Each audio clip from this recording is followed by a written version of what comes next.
Assalamualaikum warahmatullahi wabarakatuh.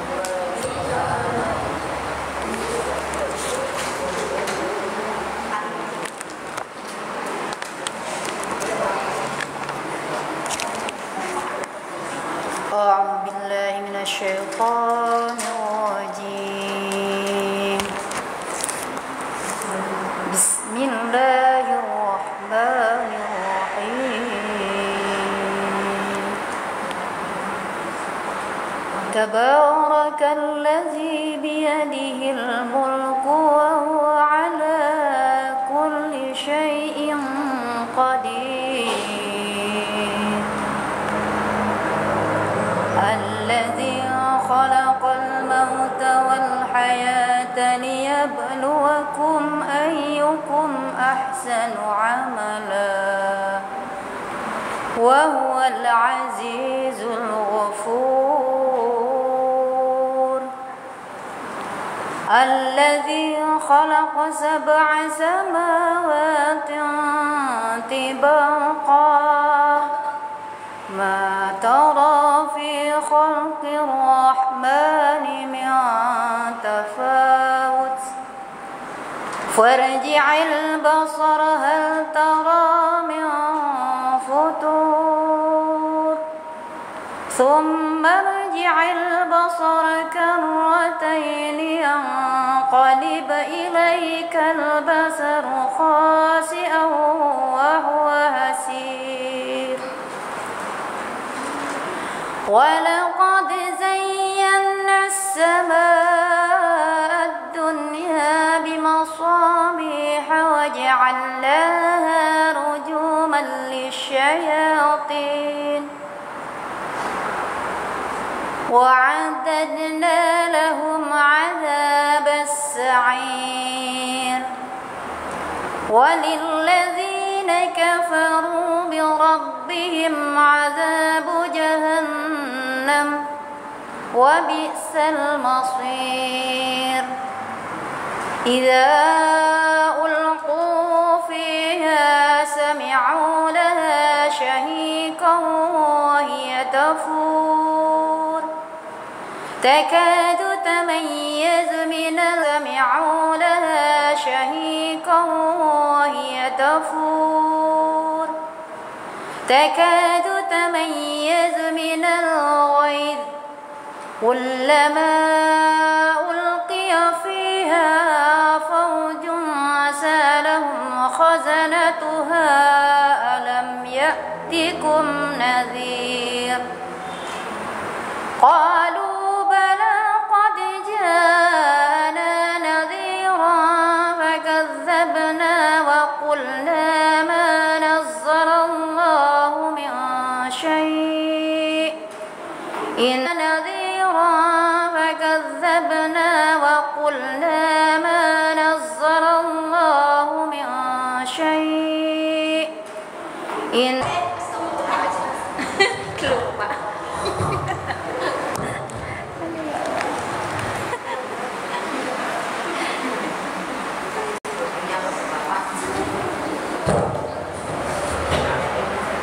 Sadaqallahul Adzim. Semoga apa yang telah beliau baca tadi dari ayat-ayat Allah akan menambah keimanan kita, ya, karena salah satu tanda orang beriman adalah jika dibacakan ayat-ayat Al-Quran maka hatinya akan bergetar. Saya juga ikut bergetar dengan suaranya begitu merdu Bu Ijriah ini, yang Masya Allah, ya. Baiklah, untuk berikutnya adalah kajian kita pada sore hari ini yang akan dibawakan oleh Ustazah Khairul Bariyah. Pada beliau saya persilahkan. Ibu jangan kaget ya, nanti ini siapa gitu ya. Nah, inilah dulu pernah serumah Bu saya dengan dia ini, ya. Selisihnya jauh. Saya nomor 1, dia nomor 8. Jauh ya, inilah adik saya.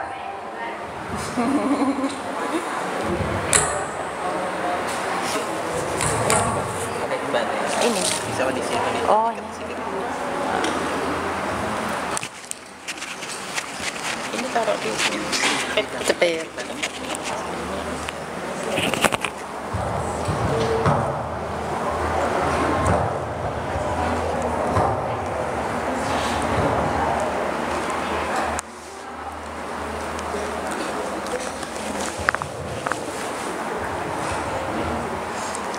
Bismillahirrahmanirrahim.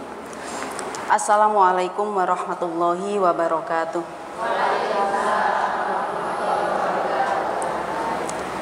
Innal hamdalillahi nahmaduhu wa nasta'inuhu wa nastaghfiruh wa na'udzu billahi min sururi anfusina wa min sayyiati a'malina may yahdihillahu fala mudhillalah wa may yudlilhu fala hadiyalah. Asyhadu alla ilaha illallah wahdahu la syarikalah wa asyhadu anna Muhammadan abduhu wa rasuluh. Allahumma sholli wa sallim wa barik ala nabiyyina Muhammad wa ala alihi wa sahbihi ajmain, amma ba'du.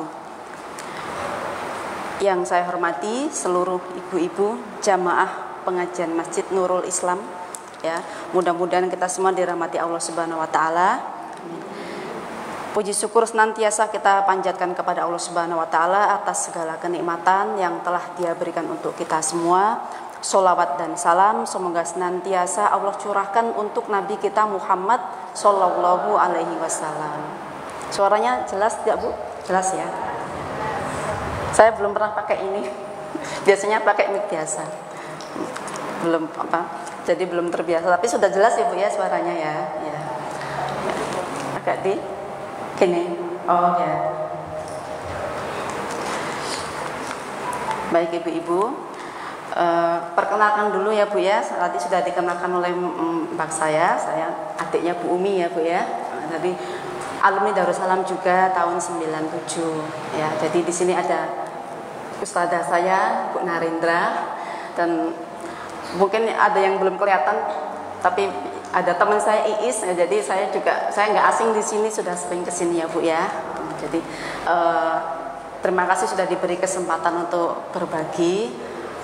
Ya, kehidupan itu memang ada kalanya seperti itu, gantian ya, Bu, ya. Gantian, ada kalanya kita jadi pendengar, ada kalanya kita jadi yang didengarkan, seperti itu. Dan pada saat ini saya diberi kesempatan untuk yang didengarkan, seperti itu, Bu, ya. Baik, kita mulai. Kajiannya sampai jam 3 ya, Bu, ya. Sampai jam 3, jadi kita punya waktu sampai kurang lebih 1 jam ya. Oh, ada tanya. Jadi sekarang lebih 45 menit ya. Baik, Ibu. Salah satu doa yang Nabi ajarkan kepada kita, yang itu termaktub maksur dalam Al-Qur'an, itu adalah wa qur rabbi zidni ilman, ya. Itu adalah salah satu doa yang diajarkan oleh Nabi kepada kita. Wa qur rabbi zidni ilman, wahai Nabi Muhammad, wahai Muhammad, katakanlah, wahai Rabb, tambahkanlah untukku ilmu, begitu ya. Nah, itu adalah doa yang maksur dalam Al-Qur'an. Doa itu kan ada yang maksur atau termaktub dalam Al-Qur'an, ada juga yang termaktub dalam hadis. Ini adalah doa yang Nabi ajarkan kepada kita supaya kita senantiasa berdoa minta ditambahkan ilmu, gitu ya. Secara tersurat ini adalah doa, kita diperintahkan untuk berdoa supaya menambah ilmu, minta ilmu. Doa yang lain juga yang juga maksur dalam hadis itu adalah Allahumma inni as'aluka ilman nafi'an, gitu ya. Ini adalah doa supaya kita minta tambahan ilmu. Secara tersurat ini adalah doa supaya kita minta tambahan ilmu. Secara tersirat ini menunjukkan bahwa ilmu itu harus nantiasa diusahakan, kan begitu ya. Allah menyuruh kita untuk berdoa ditambahkan ilmu, tentu berbanding lurus dengan apa? Dengan ikhtiar. Kan nggak mungkin kita hanya doa-doa saja tapi tanpa ikhtiar. Berarti kita juga disuruh berikhtiar untuk menambah ilmu, kan gitu ya, menambah ilmu. Jadi batasan untuk menambah ilmu itu sampai kapan? Batasnya adalah lahdi, sampai dengan meninggal. Jadi tidak ada batasan. Kalau kata anak-anak itu kan long life education, gitu ya, menambah ilmu itu sampai ya sepanjang hayat, seperti itu. Jadi never ending proses yang nggak pernah berakhir. Nah, gitu. Jadi apa yang kita kerjakan saat ini, yang kita laksanakan saat ini, berkumpul bersama di majelis ilmu, majelis taklim, mudah-mudahan ini dalam rangka ikhtiar kita untuk menambah terus wawasan kita, ya, menambah ilmu yang bermanfaat, yang bisa menambah ketakwaan dan keimanan kita pada Allah Subhanahu Wa Taala, dan ini menjadi saksi dan pemberat amal timbangan kita nanti, amin ya. Baik ibu-ibu, kita mulai. Saya akan membahas kajian tafsir ya Bu ya, kajian tafsir surat An-Nazi'at. Surat An-Nazi'at itu surat di juz berapa Bu? Juz ke-30 ya, juz ke-30 yang sering disebut dengan juz amma. Kenapa disebut dengan juz amma? Itu diambil dari ayat pertama di surat pertama pada juz ke-30 ya. Disebut dengan juz amma karena dimulai dengan amma yatasa'alun. Nah, kemudian saya akan membahas surat An-Nazi'at. An-Nazi'at itu surat yang kedua di juz amma. Apa artinya An-Nazi'at Bu? Apa artinya? Ada yang tahu? Malaikat pencabut nyawa. Malaikat yang mencabut nyawa. Kalau kita selama ini malaikat pencabut nyawa kita sebut dengan Izrail ya.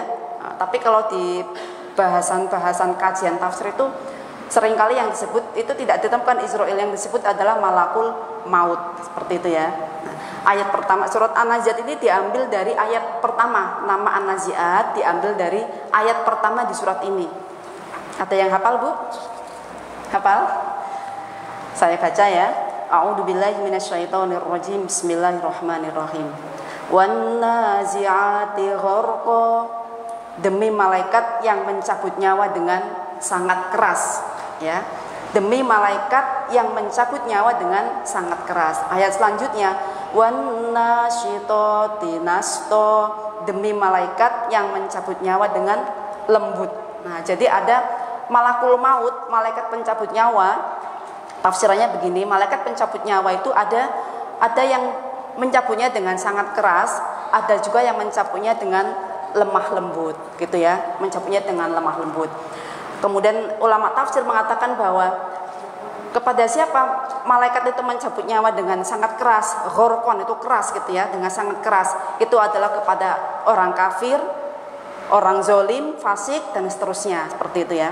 Kemudian nasto, wan nasyitati nasto, demi malaikat yang mencabut nyawa dengan lemah lembut, itu kepada siapa? Kepada orang mukmin, kepada orang soleh dan seperti itu dan seterusnya itu ya.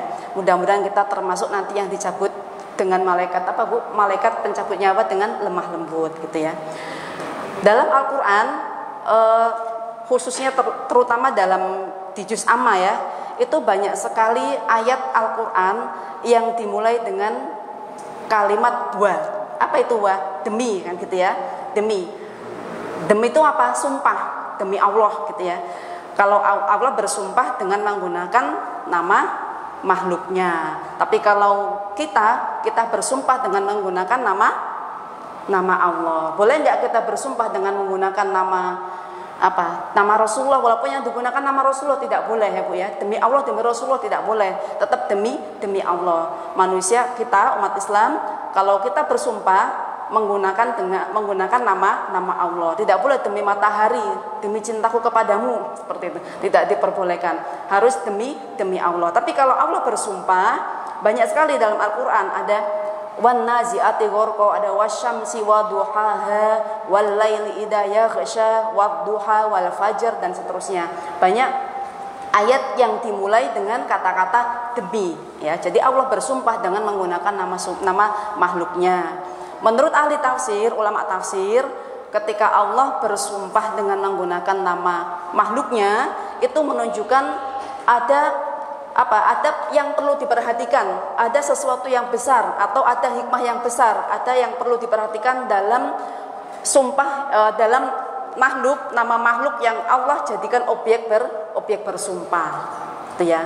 Contohnya ketika Allah bersumpah dengan wal fajr, gitu ya, demi waktu fajar. Waktu fajar itu kapan? Waktu pagi hari. Demi waktu fajar. Kenapa Allah bersumpah dengan menggunakan nama makhluknya, yaitu waktu fajar? itu ada sesuatu yang perlu diperhatikan, ada hal yang perlu diperhatikan, ada hikmah dalam waktu fajar. Nah, contohnya diantaranya adalah ternyata dalam waktu fajar itu adalah waktu yang paling diberkahi, waktu yang sangat bermanfaat, jangan sampai terlewatkan. Ada satu hadis Nabi, Allahumma barik li ummati fi bukuriha. Ya Allah, berkahilah umatku di waktu fajar mereka. Nah, jadi umat Nabi Muhammad yang beraktivitas, yang beribadah di waktu fajar itu akan mendapatkan keberkahan. Apa keberkahan? Kebaikan yang lebih, seperti itu. Ibu biasa mengerjakan sholat qobliyah subuh? Terbiasa ya? Ada yang pernah ketinggalan?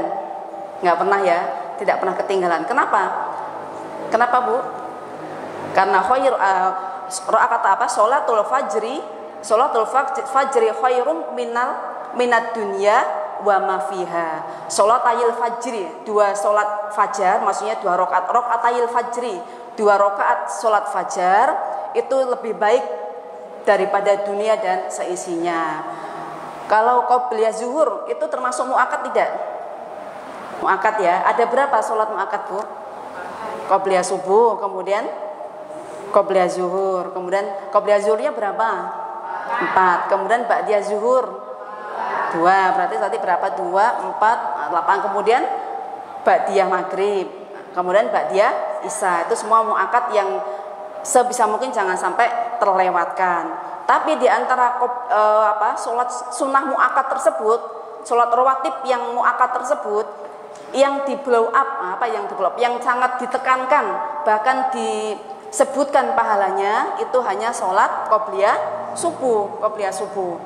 Rakaatayil fajri khairum minad dunya wa ma fiha. 2 rakaat sholat fajar itu lebih baik daripada dunia dan seisinya. Itu menunjukkan bahwa ini lebih utama, sangat keutamanya lebih daripada muakkad yang lain. Seperti walaupun bukan berarti nanti qobliyah zuhur nggak penting, tapi artinya tetap itu semua muakkad yang sebisa mungkin jangan ditinggalkan, apalagi kalau qobliyah subuh, karena disebutkan langsung pahalanya, seperti itu Bu ya. Nah, termasuk ketika sodakoh. Ibu kalau setiap hari bisa sodakoh Bu? Bisa ya, walaupun nggak ketang 5.000, 10.000, sedikit ya, jadi sodakoh harian. Itu kapan sebaiknya dikerjakannya? Pada waktu subuh. Kenapa? Ada 2 malaikat yang berdoa di waktu subuh, ya, di waktu fajar itu. Yang satu malaikat mendoakan apa? Mendoakan kebaikan, mendoakan keberkahan bagi orang yang mau berinfak. Allahumma a'ti munfikon kholafan wa a'ti mumsikan talafan. Ya Allah, berikanlah ganti bagi orang yang mau berinfak, dan berikanlah kerugian bagi orang yang mumsikan. Mumsik? Pelit, seperti itu ya, pelit, orang yang nggak mau berinfak. Nah, itu doanya kapan? Itu malaikat turunnya kapan? Pada pagi hari. Jadi sebaiknya ya, karena ini adalah waktu fajar, itu waktu yang diberkahi. Itu ditunjukkan dengan sholat fajar tadi ya, sholat sunnah yang pahalanya disebutkan dibandingkan muakkad yang lainnya. Kemudian sodakoh di pagi hari, ada keberkahan tersendiri, ada pahala yang tersendiri ketika dilakukan di pagi hari. Kalau nggak sempat pagi ya nggak sempat pagi, siang, siapa tahu lupa kan ya. Jadi bukan berarti kalau paginya lupa atau nggak sempat, tahu-tahu sudah siang, ya udahlah nggak usah sekalian, begitu nggak Bu? Enggak ya, kalau paginya lupa ya berarti siangnya dikerjakan ya. Mala yudriku kulluhu la yatruku kulluhu. Sebuah ibadah atau sebuah kebaikan yang tidak bisa dikerjakan secara maksimal, ya jangan ditinggalkan secara maksimal. Jadi semampunya, ketika kita mampunya, pagi tadi lupa berarti siang gitu. Tapi sebisa mungkin itu dikerjakan di pagi hari, karena pagi hari itu adalah waktu yang diberkahi dibandingkan siang hari. Gitu Bu ya. Termasuk ketika apalagi ya, was-sama'i, kan ada ya ayat yang berbicara mengenai langit ya Bu ya. Was-sama'i wa ma banaha, gitu ya. Ada seperti itu. Demi langit. Ada apa dengan langit? Ya kalau kita perhatikan, langit itu kan dalam kajian tafsir langit itu kan ada tujuh tingkatan. Luasnya luas sekali begitu ya. Kalau rumah yang ini masjid ini ukurannya saya nggak paham ukuran, tapi kalau misalnya masjid ini tidak ada tiangnya itu nggak mungkin ya Bu ya. Tapi bayangkan langit itu yang segitu luasnya tidak ada tiangnya dan tidak jebol gitu ya, tidak roboh. Nah, seperti itu. Artinya ini adalah ayat-ayat kauniyah yang perlu diteliti, tapi kalau kita nggak mampu meneliti, ini hanya bisa diteliti oleh ahlinya, ahli astronomi kurang lebih seperti itu. Artinya ada ayat-ayat kauniyah yang begitu besar dalam penciptaan langit dan bumi, di antaranya langit. Kenapa begitu luasnya tapi tidak ada tiangnya, seperti itu kurang lebih ya Bu ya. Jadi ada hikmah yang besar, ada yang perlu diperhatikan dalam objek yang Allah jadikan sebagai sumpah. Nah, tadi kembali ke tadi wan nazi'ati gharqa, demi malaikat yang mencabut nyawa dengan sangat keras ya. Kemudian dalam ayat lain dalam surat Al-Anfal ayat 50 itu juga menjelaskan tentang bagaimana malaikat pencabut nyawa yang mencabut nyawa orang kafir itu seperti apa gitu ya. Digambarkan seperti ini. Walau taro iz yatawaffal ladina kafarul malaika yadribuna wujuhahum wa adbarahum wa duqu adabal hariq. Sekiranya mereka melihat, seandainya mereka melihat ketika para malaikat mencabut nyawa orang-orang kafir itu sambil memukul wajah dan punggung mereka sambil berkata, rasakanlah olehmu siksa neraka yang membakar. Nah, jadi Quran sudah menggambarkan bagaimana malaikat pencabut nyawa itu mencabut nyawa orang-orang kafir, orang-orang fasik, orang-orang zolim. Bagaimana mencabutnya? Dipukul, tidak dengan lemah lembut, tapi dipukul apanya? Yadribuna wujuhahum, dipukul mukanya, disuruh keluar, kurang lebih seperti itu. Keluar begitu ya Bu ya, dipukul kepalanya, dipukul mukanya, kemudian dipukul punggungnya. Supaya apa? Supaya nyawa itu mau keluar. Jadi dikisahkan bahwa diriwayatkan bahwa nyawa itu seolah tidak mau keluar karena sudah melihat gambaran tempat kembalinya nanti, tempat setelah kematian ini tempatnya di mana sudah digambarkan, maka dia nggak mau keluar. Tapi kan oleh malaikat dipaksa keluar. Ayo keluar, dipukul ya Bu ya. Nah seperti itu. Sampai ada yang sampai lama gitu ya. Itu tersiksa sekali sampai lama, sampai ada mungkin sehari atau 2 hari seperti itu. Tapi orang-orang di sekitarnya tidak mengetahui. Makanya dikatakan andai mereka melihat, karena ini adalah peristiwa gaib. Walaupun misalnya kita nunggui ya ada orang yang seperti itu ya, tapi mudah-mudahan teman-teman kita adalah orang-orang yang baik semua. Misalnya ada orang seperti itu yang kita ada di sampingnya saat nazaknya, saat sakaratul mautnya, tapi kita tetap tidak mengetahui bagaimana dia menjerit-jerit, bagaimana malaikat memukul. Kita nggak mengetahui karena itu adalah peristiwa gaib. Kalau kita yang di sampingnya tahu, nanti orang sadar semua gitu ya Bu ya. Ketakutan semua langsung tobat semua kan gitu. Jadi karena kita nggak tahu itu adalah peristiwa yang gaib gitu ya. Kita yakin adanya ini dari mana? Dari Al-Qur'an. Nah, itu. Jadi sekiranya mereka melihat, andai mereka melihat para malaikat pencabut nyawa orang-orang kafir itu, mereka memukul wajah supaya keluar nyawanya itu, seperti itu ya. Nah, jadi dan nyawanya itu tidak mau keluar karena sudah mengetahui tempat yang akan dituju setelah matinya. Nah, gitu. Itu caranya sangat kasar sekali. Itulah gambarannya seperti itu. Kemudian demi malaikat yang mencabut nyawa dengan lemah lembut. Nah, siapa yang akan dicabut nyawa dengan lemah lembut? Itu adalah orang mukmin, orang beriman, orang soleh ya. Mudah-mudahan kita termasuk di dalamnya. Dan tapi walaupun selembut-lembutnya malaikat mencabut nyawa dengan cara yang lembut, tetap saja terasa sakit, tetap terasa sakit. Apalagi yang dicabut nyawanya dengan sangat keras. Karena itulah Nabi mengajarkan pada kita salah satu doanya apa? Allahumma hawwin alaina fi sakaratil maut ya.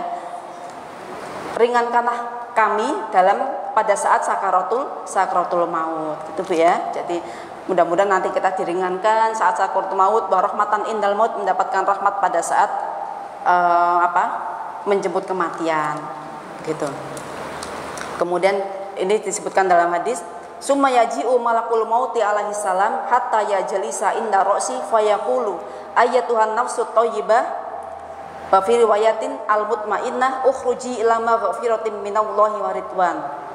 Kemudian ini mengisahkan mengabarkan tentang jiwa yang nyawa dari seorang yang beriman, rohnya dari seorang yang soleh gitu Bu ya.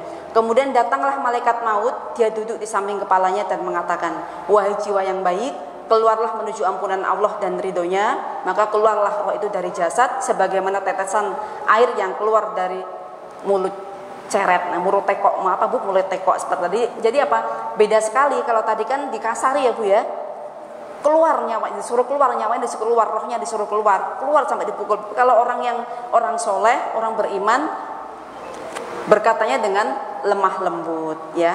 Wahai jiwa yang baik, wahai jiwa yang baik, keluarlah, dikatakan wahai jiwa yang tenang, ya ayyatuhan nafsul mutmainnah, seperti itu. Keluarlah menuju ampunan Allah dan ridhonya. Maka kemudian roh itu keluar dari jasad seperti tetesan air yang keluar dari mulut ceret, seperti itu. Nah, kemudian ayat selanjutnya, wasabihati sabha, demi malaikat yang turun dari langit dengan sangat cepat. Nah, jadi malaikat itu ada yang tinggalnya di bumi. Malaikat itu kan banyak ya Bu ya. Jumlahnya ada berapa jumlahnya Bu? Jumlahnya banyak sekali ya. Dan tidak ada yang tidak dikabarkan dalam Quran ataupun hadis, tidak dikabarkan berapa jumlahnya, tapi jumlahnya banyak sekali. Jumlahnya banyak, ada yang tinggalnya di langit, berada di langit. Kemudian dikatakan, dan demi malaikat yang turun dari langit dengan sangat cepat. Nah, jadi ketika malaikat itu disuruh turun, ya turun dengan sangat cepat. Jadi ayat yang pertama tadi menjelaskan tentang sifat malaikat, yang kedua juga, tapi berbeda-beda. Ini adalah malaikat yang pencabut nyawa dengan keras, dengan lemah lembut. Dan ini mengabarkan sifat malaikat yang lain, yaitu malaikat itu gerakannya cepat.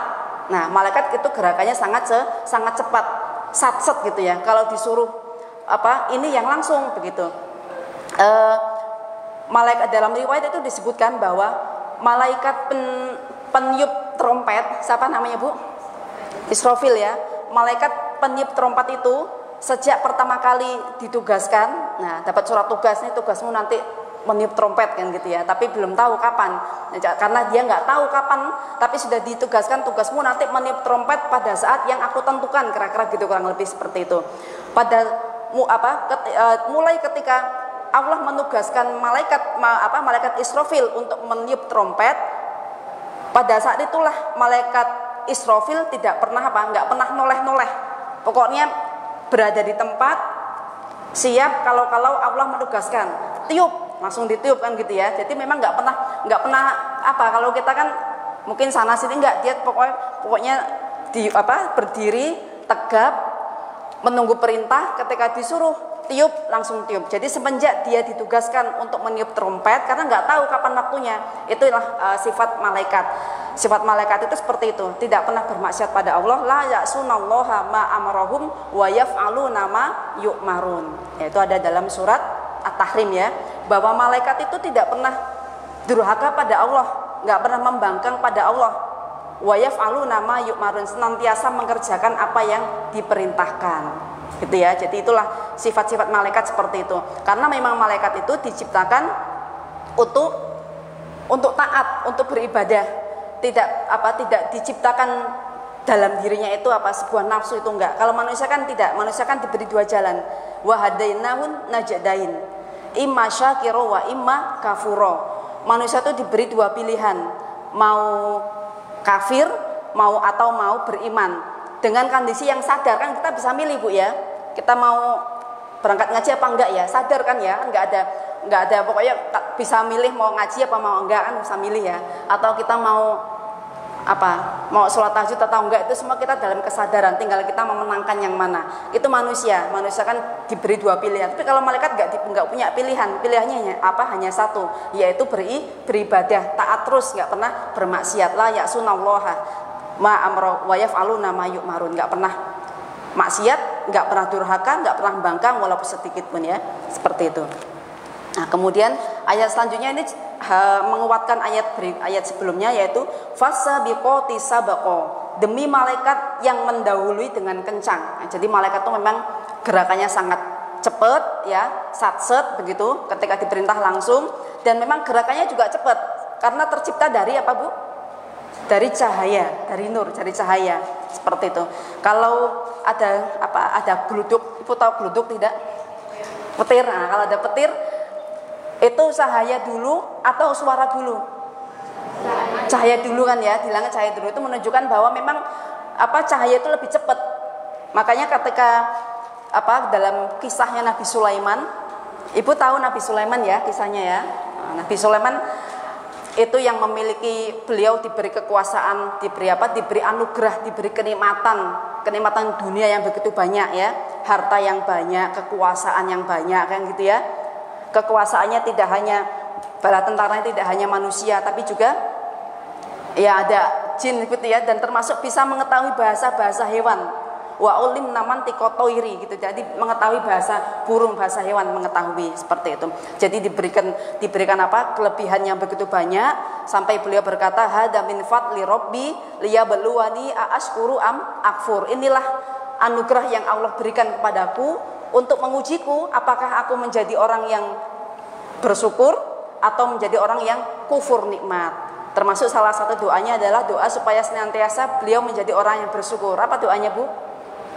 Rabbi auzi'ni an ashkura ni'mataka allati an'amta alayya wa ala walidayya wa an a'mala sholihan tardahu wa adkhilni bi rahmatika fi ibadika sholihin. Itu adalah doa yang dibaca Nabi Sulaiman yang diabadikan dalam Al-Qur'an, dan maksudnya itu adalah untuk kita amalkan supaya kita menjadi makhluk, menjadi hamba yang bersyukur.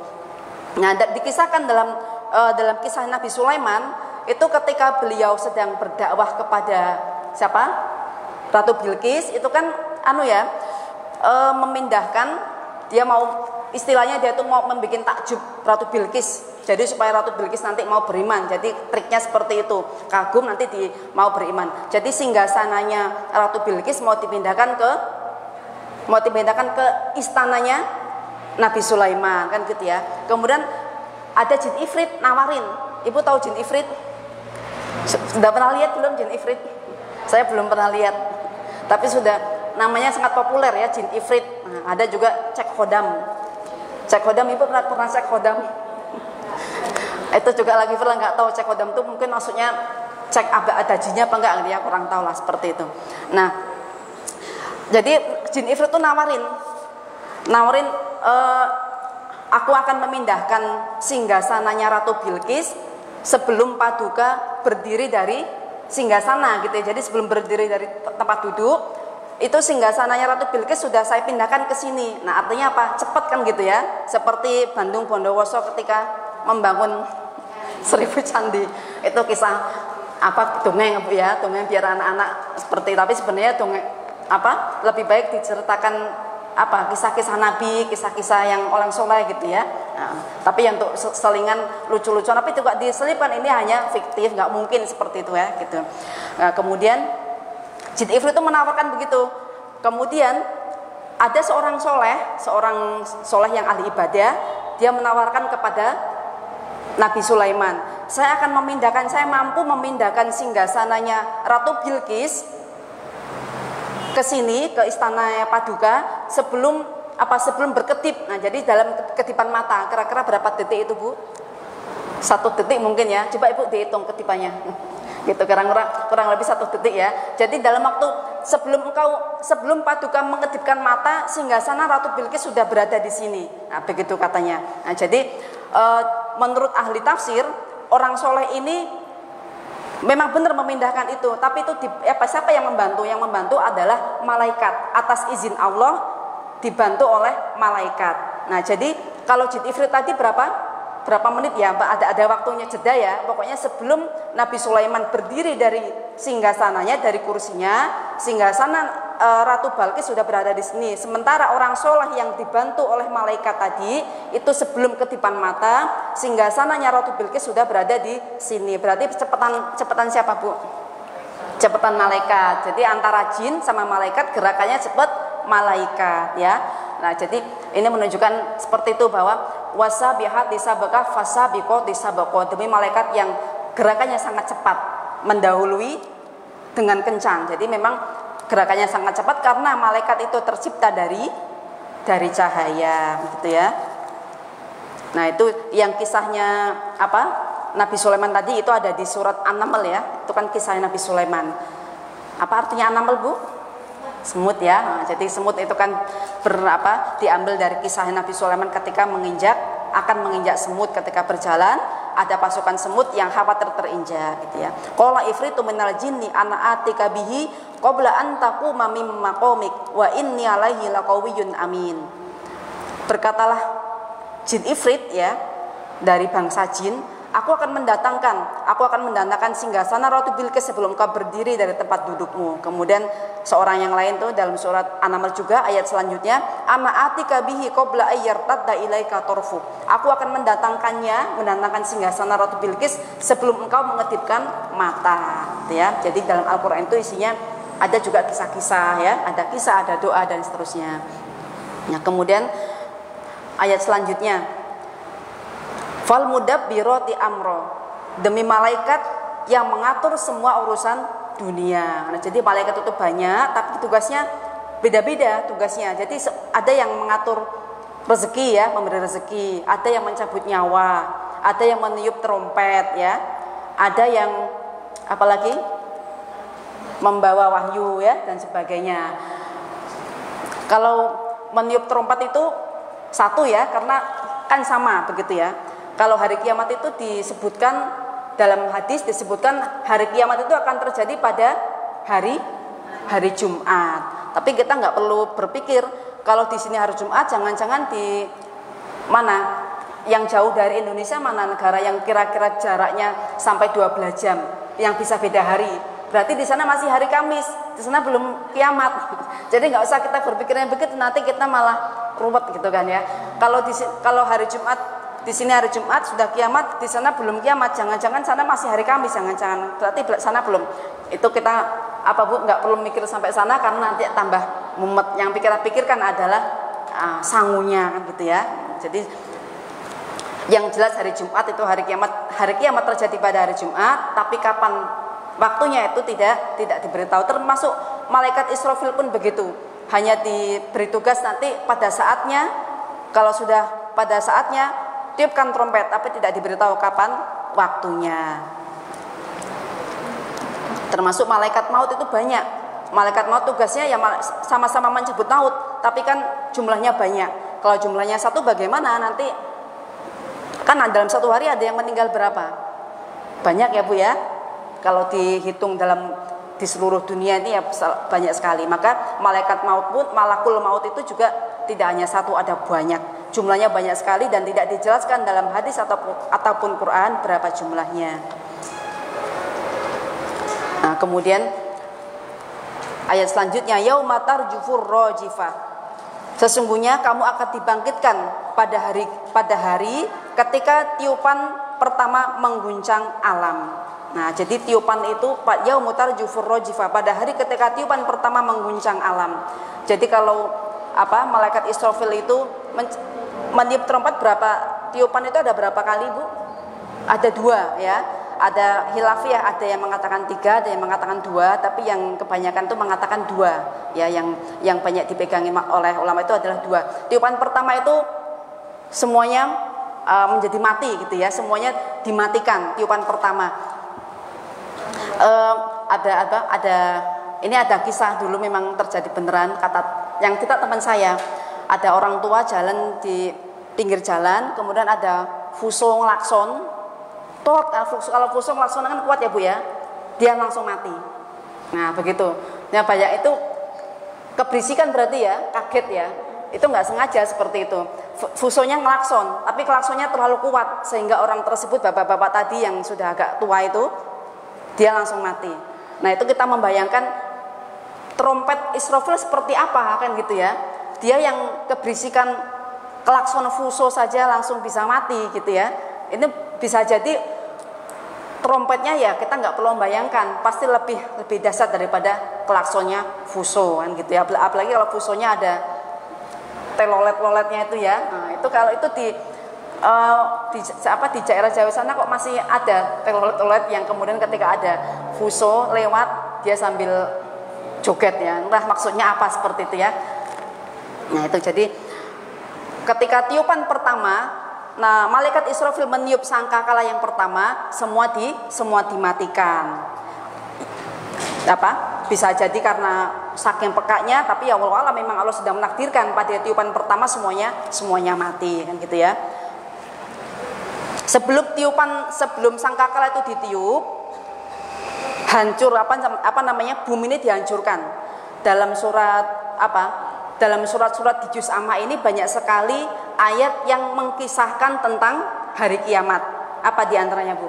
Idza zulzilatil ardu zilzalaha wa akhrajatil ardu asqalaha. Apabila bumi digoncangkan dengan goncangan yang sangat kuat dan bumi mengeluarkan isinya, gitu ya. Kemudian manusia berkata, ada apa ini? Seperti itu. Kemudian dalam ayat lain dikatakan idas sama'un fatarat, apabila langit terbelah.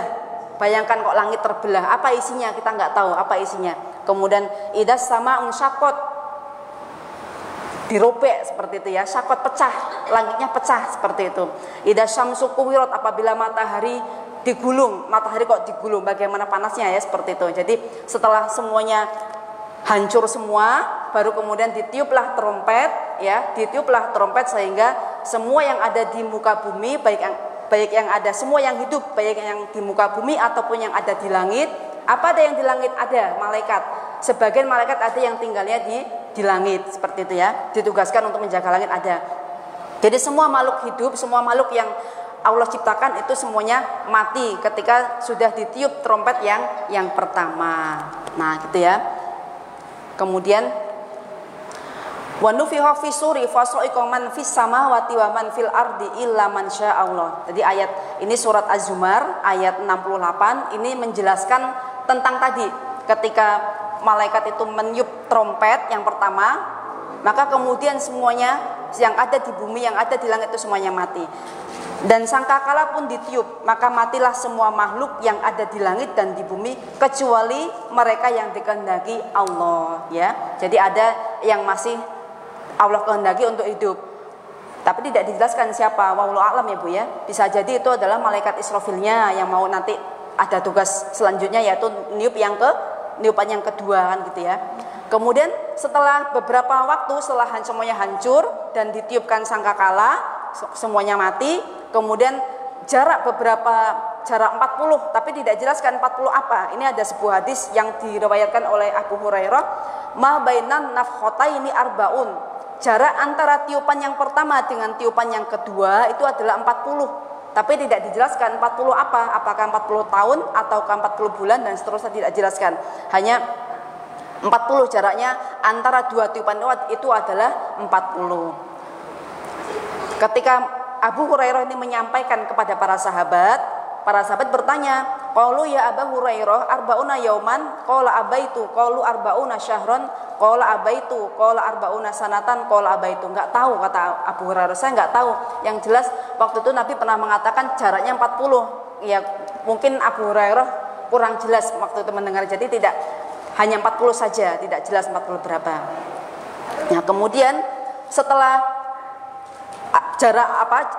waktu yang dikehendaki oleh Allah ya selama 40, entah 40 apa itu, kemudian ditiuplah tiupan yang kedua ya, ditiup tatbau'ar rodifa. Ayat selanjutnya yaitu ayat 7, tatbau'ar rodifa, diikutilah tiupan yang kedua. Nah, itu ayat yang ketujuh ya. Pada tiupan yang kedua ini semuanya dibangkitkan ya Bu ya, semuanya dibangkitkan. Di mana? Dihidupkan lagi yang sudah meninggal puluhan tahun, ratusan tahun, yang sudah tinggal, sudah menyatu dengan tanah, tulang belulang sudah menyatu dengan tanah. Tapi ada satu yang Allah jaga, yaitu apa? Tulang ekor. Nah, tulang ekor manusia inilah yang kemudian dari tulang ekor ini kemudian dibentuk kembali manusia yang sudah hancur tubuhnya, sudah ratusan tahun, kemudian dihidupkan lagi melalui tulang ekor ini. Itu disebutkan dalam hadis seperti itu. Nah, kemudian dikumpulkan ketika tiupan kedua ini ditiup, kita semua dikumpulkan, dihidupkan kembali, dikumpulkan di mana? Di padang mahsyar. Di padang mahsyar ini disebutkan bahwa bumi yang diinjak kita memang di padang mahsyar itu kita menginjak bumi, tapi bumi yang diinjak pada saat itu bukan bumi yang diinjak pada saat di dunia. Langit yang di atas kita pada saat di padang mahsyar setelah kebangkitan, hari kebangkitan itu bukan langit yang ada pada waktu di dunia. Jadi berbeda, karena pada saat sebelum tiupan pertama itu kan semua sudah dihancurkan ya, buminya hancur, gunung-gunung sudah meletus, kemudian air laut sudah tsunami, bukan hanya tsunami sudah keluar semua. Kalau tsunami kan nggak semuanya keluar, itu semua keluar, isi yang ada di laut itu keluar semua. Nah, kemudian di padang mahsyar itulah wayu saruna, kita dikumpulkan di padang mahsyar dalam keadaan apa? Keadaan telanjang ya, dalam keadaan telanjang, tapi kita nggak peduli, ya nggak ada ya. Pada saat Nabi menjelaskan bagaimana padang mahsyar itu, kita dikumpulkan dalam kondisi telanjang. Aisyah berkata kurang lebih begini, nanti apa kita nggak malu dong kita tidak berpakaian gitu ya, tidak berbusana. Nabi mengatakan itu tidak akan terjadi karena masing-masing sibuk dengan urusannya kan gitu ya. Sibuk apa? Bayangkan kalau kita bangun tidur saja bingung ya, ini bangkit dari kematian dan ketika dibangkitkan kita berada di alam yang lain, kondisinya telanjang, nggak mikir lagi kondisinya telanjang seperti apa.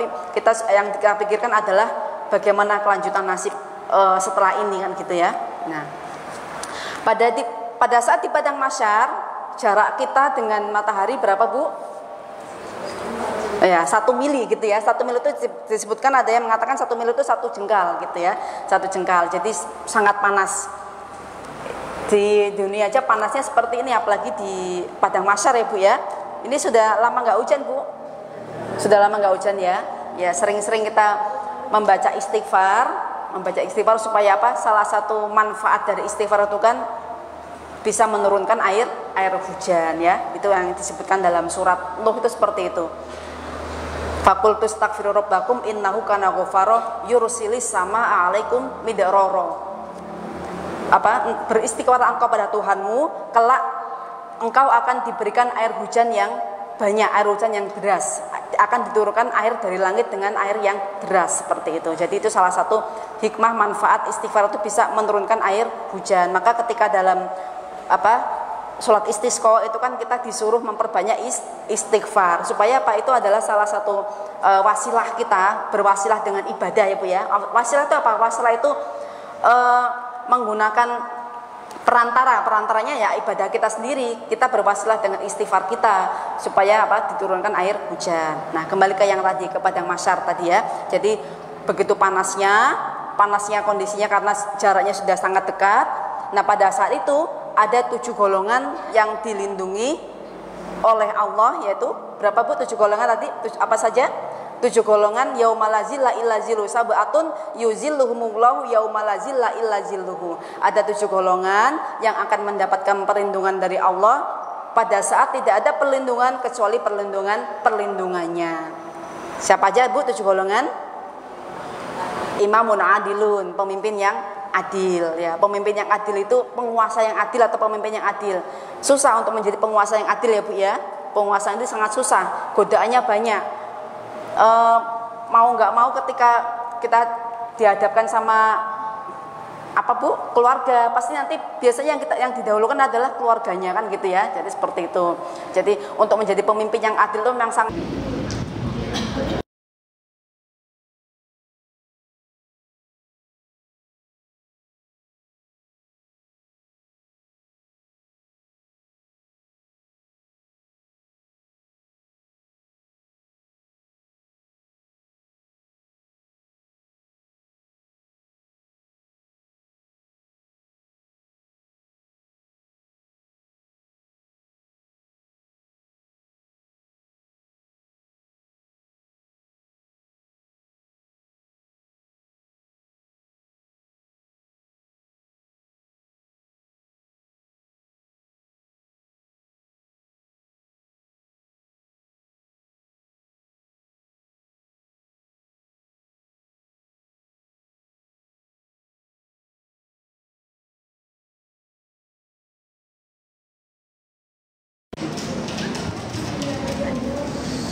Langsung mulai aja tadi.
Bismillahirrahmanirrahim. Assalamualaikum warahmatullahi wabarakatuh. Alhamdulillah hamdan katsiran thayyiban mubarakan fi. Asyhadu an la ilaha illallah wahdahu la syarikalah wa asyhadu anna Muhammadan abduhu wa rasuluhu la nabiyya wa la rasula ba'dah. Allahumma salli wa sallim ala nabiyyina Muhammadin sallallahu alaihi wasallam wa ala alihi wa ashabihi wa man tabi'ahum bi ihsanin ila yaumiddin. Amma ba'du. Ibu-ibu jamaah pengajian yang dirahmati Allah, puji syukur senantiasa kita panjatkan kehadirat Allah Subhanahu wa taala yang sampai pada sore hari ini kita masih diberikan nikmat kesehatan, nikmat kesempatan, nikmat iman, nikmat Islam, sehingga kita semua bisa melangkahkan kaki kita menuju tempat yang paling mulia di muka bumi ini, yaitu majelis taklim, ya, taman-taman surga yang ada di dunia. Mudah-mudahan Allah senantiasa istiqomahkan kita semua untuk senantiasa semangat untuk thalabul ilmi. Semoga dengan kita semangat istiqomah dalam thalabul ilmi ini, kelak kita akan wafat dalam keadaan husnul khatimah. Amin ya robbal alamin.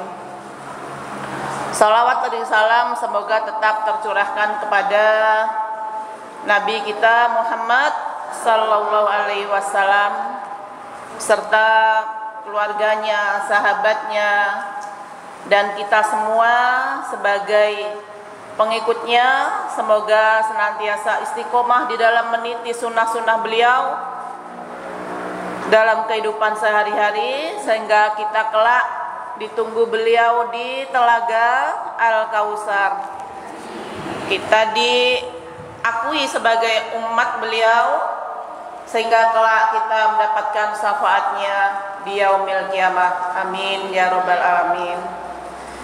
Baiklah ibu-ibu sekalian, alhamdulillah kita pada sore hari ini masih bisa untuk sama-sama menuju tempat yang mulia ini dengan niat kita untuk thalabul ilmi, menghilangkan kebodohan, Bu ya.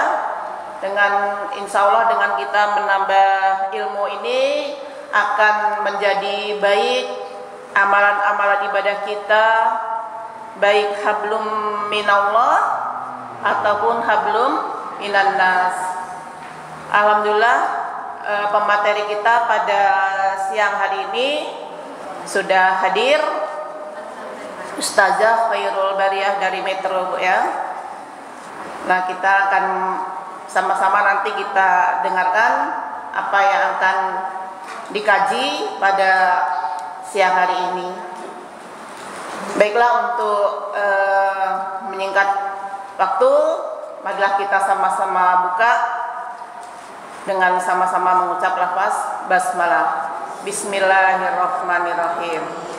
Baik, acara yang berikutnya yaitu tilawah Al-Quran yang akan dibacakan oleh Ibu Hijriah. Pada Ibu Hijriah kami persilahkan.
Digedein. Lebay ini mah, lebay orangnya.